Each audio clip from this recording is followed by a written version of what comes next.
Those vampires would take the slaves offered by the nobles and forcibly turn them into werewolves. Then they would lock a collar around the slave's neck, fully enslaving them. To me, it was nothing short of an atrocity. Victor called it a gift, completely indifferent to whether anyone agreed to it. Back in the prison, I told Big Black straight out, by dawn, I would leave this place. Anyone brave enough could come with me. Beyond the walls, a new life awaited us.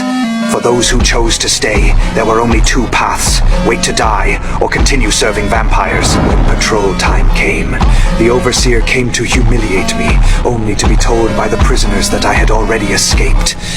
Panic flickered across his face as he rushed to confirm, only to find a collar lying on the ground, unlocked and abandoned. That was when I leapt from the shadows and sank my teeth deep into his neck. From that moment, the horn of rebellion sounded. All the slaves responded in unison. The long-awaited moment had finally arrived. I unlocked each prisoner's chains, and years of suppressed anger erupted all at once. We moved carefully past the high walls, but with so many of us, the guards noticed.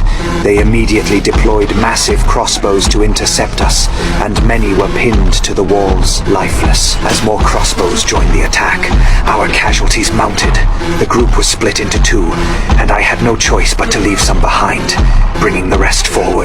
In the end, only a dozen or so truly escaped. Looking at the survivors, I felt a mix of grief and fury. But with the sunrise, Victor could no longer pursue us. Once free, I didn't forget those still imprisoned. I led the survivors straight to the noble estates. There, I gave a fiery speech, and the slaves decided to follow me and fight for freedom. Yet, even with our forces combined, we were still far from strong enough to take on the vampires. So I went to the Wolf Clan's den, facing a pack of massive wolves, and struck a deal with the Wolf King. We would stand together against the vampires. Meanwhile, I knew Victor had noticed the unlocked collar and sensed something was off.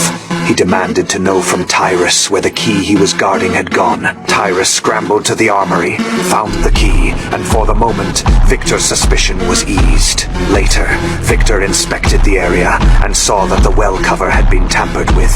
He realized everything. He stormed into his daughter's room, sinking his teeth into her neck, memories flooding into his mind. That's when he understood the truth. I had secretly made a bond with Sonia. Enraged, he slapped his daughter and locked her in the room. Told draw me out. Victor ordered his daughter's maid to deliver a message, revealing everything to me, even knowing it might be a trap.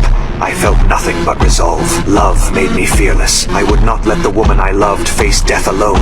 I stormed the vampire stronghold alone, taking down a guard before finally finding Sonia. We planned to escape through the old secret sewer we once met in, but Victor had anticipated it all.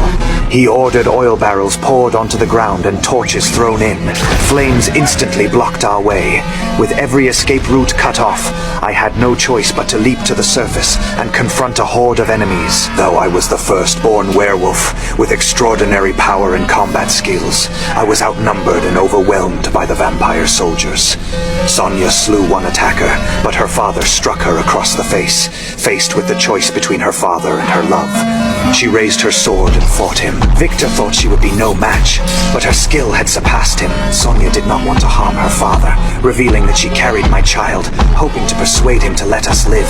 Victor flew into a rage, declaring the child an abomination. Such a union between our species had never occurred in thousands of years, and he was consumed with the urge to kill. He seized a moment when Sonia was unprepared, drew a dagger, and struck her down. Soon after, we were both thrown into the dungeon, our fate uncertain and cruel.